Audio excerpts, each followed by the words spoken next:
Okay, everyone, this is the beginning of a new series. It's going to look at how to replicate some of the elements of Fortnite. Now, I want to set expectations. First of all, Fortnite is made in Unreal, not Unity. Fortnite is made by Epic. Epic makes Unreal, so they use their own engine. They use Unreal Engine 4. So I just want to clarify that no, I don't think this was made in Unity.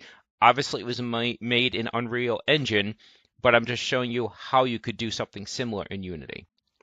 Second of all, I'm not going to have things be exactly the same because Fortnite already exists and you don't want to rip off someone else's game. If you're inspired by someone else's game, you should at least bring substantial improvements. So some of the things I'm going to do are going to be different than the way they're done in Fortnite. And third of all, Fortnite has been in development for like 6 years. Apparently, they announced it as soon as they got the idea, so there was actually very little when they announced it, but still, it's been in development for 6 years, so please don't expect my tutorials to be able to catch you up to 6 years of work. As always, these are meant to be primers. These get you started. Maybe you're familiar with Unity and you just don't know where to begin, or maybe you're not even familiar with Unity and you want to even learn that first. So, just want to set expectation there, and now we can actually begin. So the first thing that we want to do is bring in some external assets. I often say that I do that, but I don't demonstrate it, so it's really easy. We're just going to open the folder. As you can see, I have 3 PNGs in here. These are going to be the textures for when you're selecting what kind of wall you're making. Is it wood, is it stone, or is it metal? So you can just take these and drag and drop them. So when I say I've imported them, that's all you're doing is just drag and drop that easy. Now, since we're in a 3D environment, when you look at the individual images, they're actually textures. So if for some reason you want to use a sprite in a 3D game, which gets done all the time, I think of like a lot of Japanese RPGs. Think of the tactical ones such as Disgaea. All the characters are 2D animations and you have these kind of rudimentary 3D environments. Same kind of things. The characters would be sprites, but the surfaces for all the backgrounds would be textures, like the grass and rocks and things like that. Okay, so we've imported our 3 textures. And again, I want to pause here. When you put up a wall or ceiling or whatever, a structure in Fortnite, you see all these kind of animations. That comes later. Occasionally people have asked me why I don't use better graphics, and that's because this is an iterative process. You have to do the proof of concept first. Are you able to create a piece, select what kind of texture is on it? Does that change the value? In other words, wood, stone, and metal would all have different hit point values, for instance. Are you able to rotate pieces? So you want to get that basic functionality in place. You shouldn't really be working on the high-end particle systems and things like that. Games are layered. And so you want to start with the proof of concept. Basically, can this work? And then you put more effort and time and resources into the bells and whistles. So those are going to be the 3 images used for the walls and the ceilings and the structures.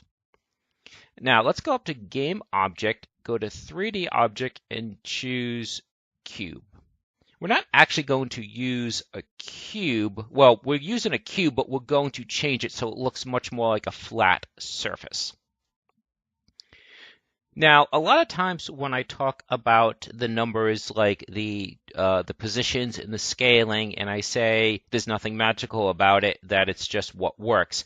In this case, there is some math behind what I'm about to do. I won't get into it because I'll botch the explanation. But you'll see that you do have to be precise with some of these numbers. So what we want this to be is essentially a flat surface. Now you could say, well, why not just use a plane? Because if you go to a 3D object, you can choose plane. The problem with plane is it's one directional, and that is it's kind of like a two-way mirror where if you look at it from one side, it has a surface. If you look at the other side, you can see through. So we'd have to create 2 planes back to back. So instead of doing that, we're just going to use a block.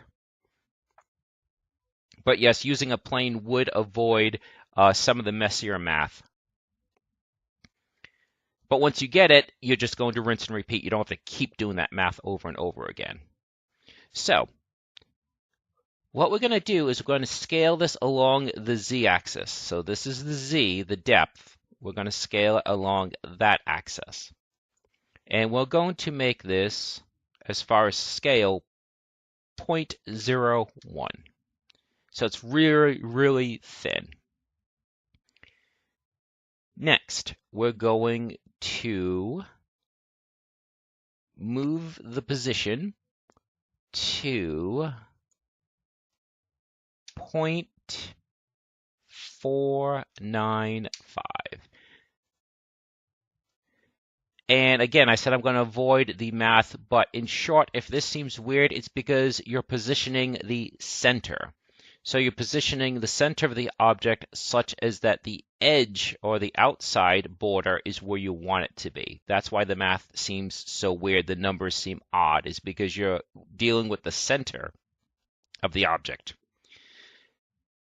Now, similar to Minecraft, in Fortnite, you're dealing with a 3-dimensional grid.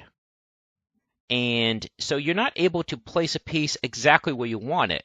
If you notice, when you're walking around, it will snap to a grid. It snaps to an invisible location. And so what we will eventually do, we're not doing it in this video, but we will eventually create that grid. So you can't just like nudge an object over a little bit. It is definitely an invisible grid in place, and it's 3-dimensional. So a lot of what we are going to do will be in service of that.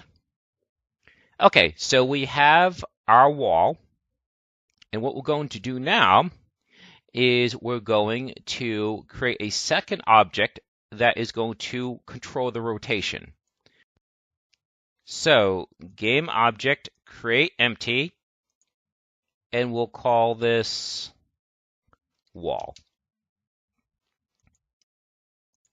Now, it might seem strange to call the pivot point the wall as opposed to the cube itself. The reason for that is because this object is going to be the parent. And so this is what shows up as the name. Okay, so we have a empty object. So let's go to Add Component, Physics, Box Collider. And that is way too big. So let's make this like 0.1, 0.1, and 0.1. Now in this case, we may find that we have to make that bigger, but again, it's an iterative process. I just want to demonstrate the ability to rotate this object. So we have our wall, and we have the cube that actually represents the wall. So take the cube, drag and drop it onto the wall. The wall is now the parent. So when this rotates, it will rotate this proportionately. So let me show you. So we'll copy this, we'll paste it, and this is temporary. I'm going to delete the second one. I just want to demonstrate. Don't worry about the naming or anything. And then we'll rotate this one on the y-axis because y is up and down, so you're rotating around like around a fireman's pole. So we'll make this for rotation 180. See how it's starting to make a box? Copy, paste, again, rotate it 90. And negative 90. Sorry if I'm doing the rotation fast. That's the kind of stuff that you really already need to know about degrees. Like when you think about 360 degree rotation, I really can't go into all the explanation of that. So let's run this. Not that there's actually, no, we're not going to run it. Let's just move this around and zoom in. See how the edges, the corners match nice and cleanly? That's why you have to be really precise with the size and the position. But as you can see that as that rotates, it will make a box. Okay, so we're going to delete these three because, as I said, that was just for demonstrative purposes. And now what we're going to do is we're now going to rotate this. We're going to put in the control to rotate it. And again, the control that I'm going to put in at the moment will be placeholder. I'm going to use the keyboard simply because it's easy to use. Yes, we can use a game control later on. I'll do like an optional video where if you want to see how to use a game controller, you can. If you don't, you can skip it. So don't get discouraged. The fact that I'm going to use the keyboard is just for to get us to the next step that we need to get to, and that, yes, I will eventually go back and add game controllers. So what we're going to do is right-click, create C#, and we will call this wall con, short for wall control. We take the wall and we put the script on it. So it's very important. The script is attached to that, the control point, or what's being used as a control point, as opposed to the wall itself. It makes a big, big difference. Because what you're going to do is we're going to rotate this point. So since this is on the border, it rotates around. If you put the script on this, it would rotate itself. Or to be more precise, it would rotate with its own center point. So rather than using this center point, it would rotate in the middle. So we now have a wall that has a script on it. So let's go ahead and open that script.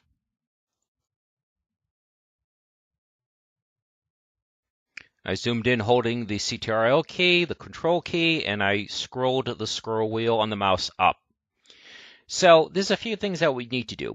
We need to be able to rotate the object. So that means we're going to do two things. A, we need to be able to capture and modify its rotation.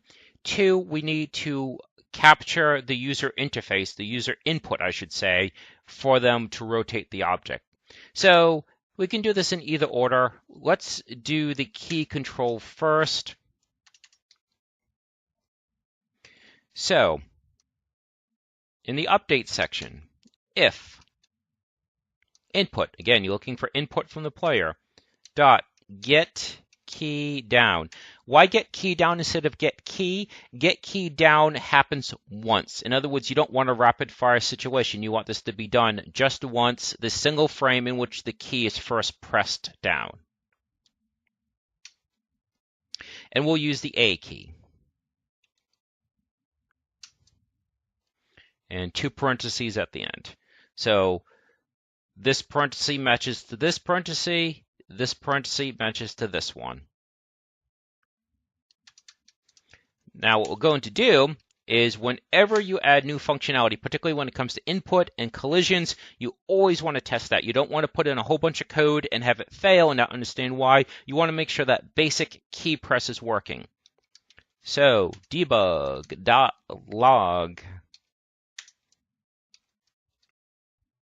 And we're just going to have it, whatever you put in parentheses, whatever you put in quotes inside of the parentheses will get printed in the debug log at the bottom here.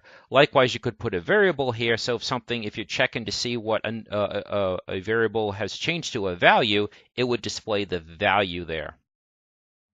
So let's go ahead and save that. So all this is doing when I press the A key, it's not moving this.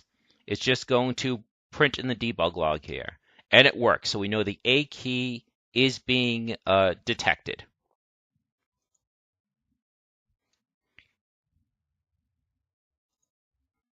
So next, what we want to do is we want to, instead of just printing to the debug log, you can either delete that or just remark it out with 2 forward slashes. We now want to rotate the object. We want to rotate it 90 degrees. So there's a couple things we need to do. We need to capture its current rotation, and then when you hit the key, add 90 degrees to it. So public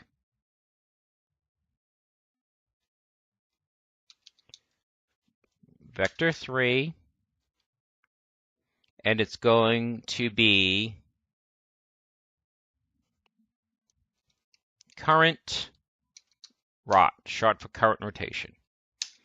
Now, I'm going to break this out a little bit more than absolutely necessary because I want to demonstrate the fact that you can look at each individual vector.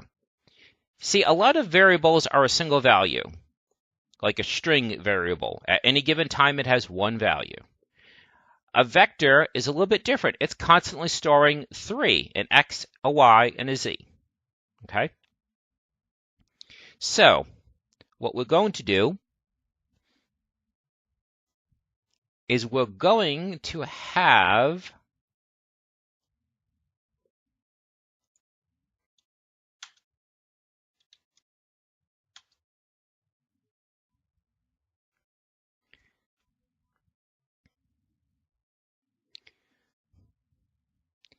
I suppose what we'll do is, let's do it in the start section, but we'll probably have to repeat it in the update section. So current rotation dot x equals transform dot rotation dot x.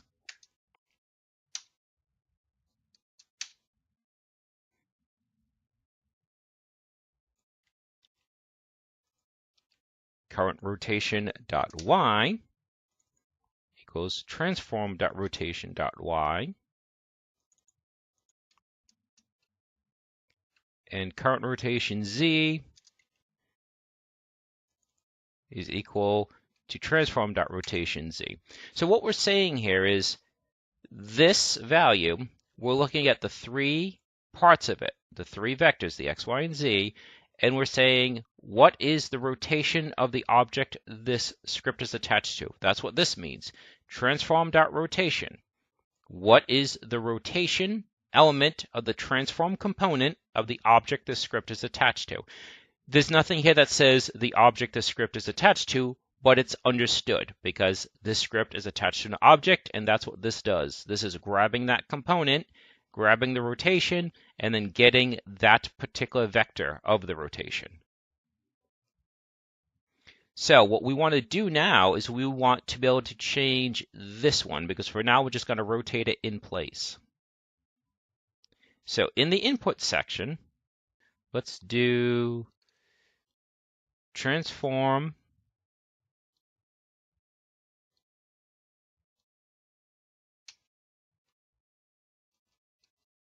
dot rotate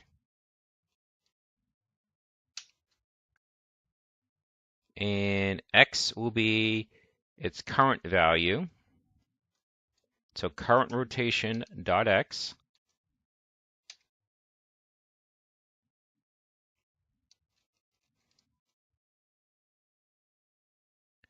current rotation dot y plus 90 because we're rotating it, and then current rotation dot z. So when the A key is pressed down and we confirm that that is working, again, transform dot rotate. If you don't see anything in front, any preface, then or prefix, what this is saying is rotate the object the script is attached to. So transform dot rotate, and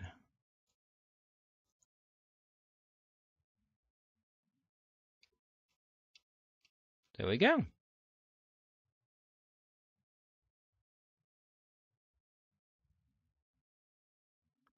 And just like that, you now are rotating. Now, it doesn't seem like much because we're kind of far away, but that's the beginning of it.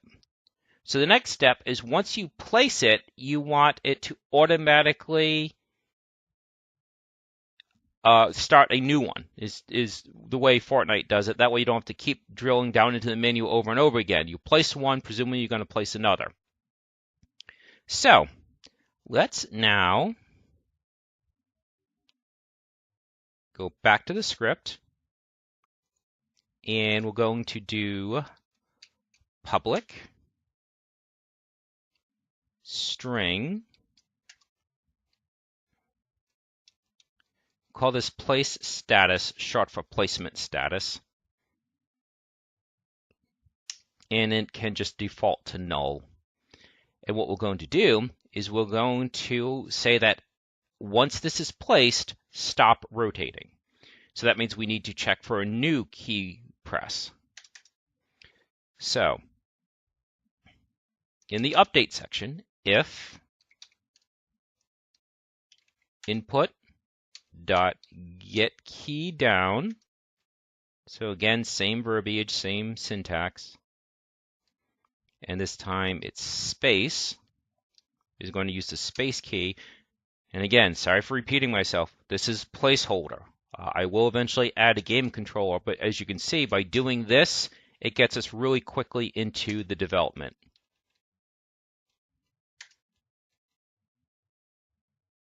So what do we want to happen? We want it to set the, we want it to fix the location so as that it won't rotate anymore. So place status equals set.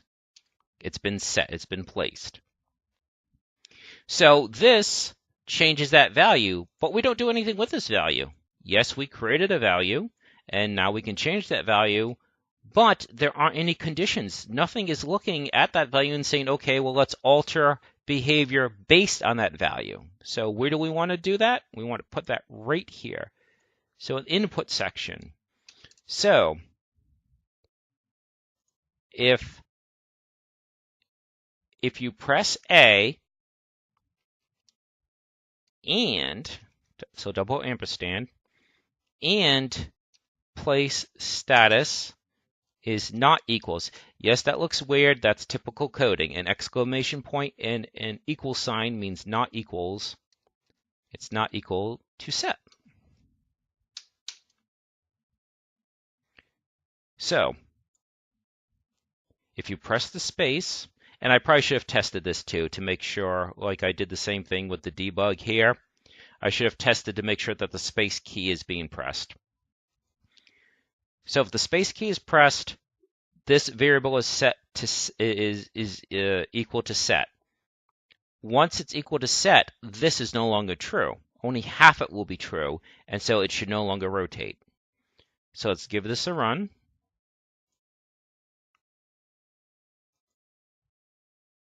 So we're going to keep pressing A. It's rotating, rotating, rotating, okay? Now I'm going to hit the space bar. No longer rotating. You have now placed it. But like I said, the second step is that it needs to instantiate a new one. So what we need to do is we need to take this and turn it into what's known as a prefab. That way it can be instantiated over and over and over again. So we are going to take this, drag and drop it down here. Everything that's attached to this, as far as all the components, the collider boxes, we really haven't talked about those yet. The script, everything is attached. So what we need to do is we need this one that's already in the scene to be made aware of this one. Now, eventually, there won't be one in the scene to begin with. We're going to initiate that with a key press. I didn't want to jump into that yet. So this needs to be aware of this.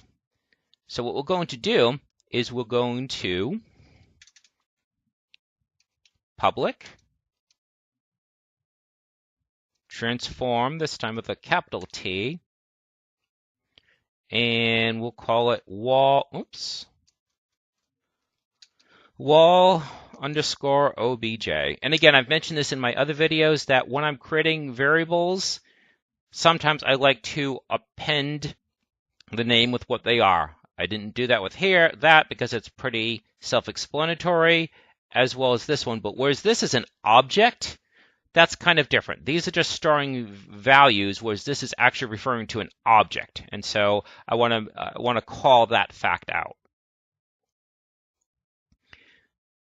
So watch what happens. We come over here, and now we can refer to an object. So we're going to take this and put it here. And this is going to seem redundant, but we're going to take this and put it here. So in other words, it needs to be aware of itself. And you say, well, why would you do that? Because what happens is it's going to be put into the scene. And if another one needs to be called, it needs to be aware of this. So it's not so much that it's aware of itself, because once it gets put into the scene, it's trying to call to this one. So it's just as this is calling to this one, when this gets pulled into the scene, it needs to be able to call to this one. You're basically creating a chain. So what happens is when we set the first one, we want the second one to automatically appear. So instantiate that object, so wall obj, and we want this to be, so the three arguments are what is being instantiated, the wall object, where is it being instantiated. Let's use, for now, we'll use the wall object's location. So wall object dot position. And if it sounds like I was questioning it, it's because I haven't used instantiate in a while. And then rotation, wall object dot rotation. So again, the three things you have to declare: what is being instantiated, where it's being instantiated, and its rotation. Now, you could say, but wait a second, place status has been set to set. So if it's set, then when the new one instantiates, won't it already be set? And the answer is no, because this is not a static variable. If you have 100 objects, you would have 100 place status variables that are all independent and do not cause a conflict. Think of it about like spawning enemies. 20 of the same enemy ship appears. Well, they all have to have enemy hit point value, and when you shoot one, it doesn't damage the other ones. So this is actually very common functionality where you have variables that are not static and are associated with each individual object. All right, so we save that, and if I didn't forget anything, that should work. So let's do a quick recap. If this variable is not equal to set and A is pressed, the one on the screen rotates. If we press space, this is changed to set. This is no longer true, and a new object appears in that rotation. Its place status will be null because it's null by default, and it will rotate. All right, let's see if I forget anything.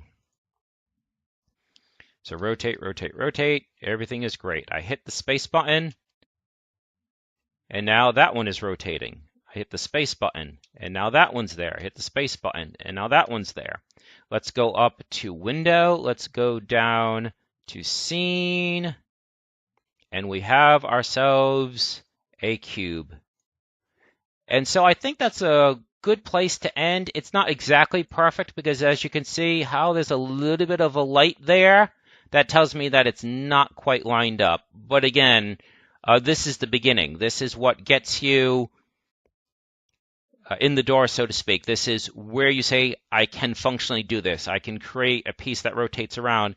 And I find this actually to be superior to Fortnite because, to the best of my knowledge, you can't rotate. You can rotate a place along the x-axis. I'm not sure why you'd bother, but I don't believe you can rotate like that along the y-axis. I could be wrong.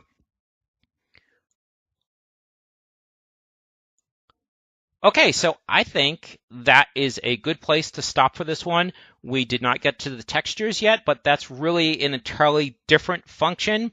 And when I add the textures, I'll probably automatically go into the hit points. That changing a texture is all well and good, but if you're not also making other changes, like, okay, when it's wood, hit points is equal to 100. When it's stone, hit points are equal to 200. When it's metal, it's equal to 500, whatever. I want to be able to demonstrate all those changes as well. I don't want to just say, hey, look, we changed the image and call it a day.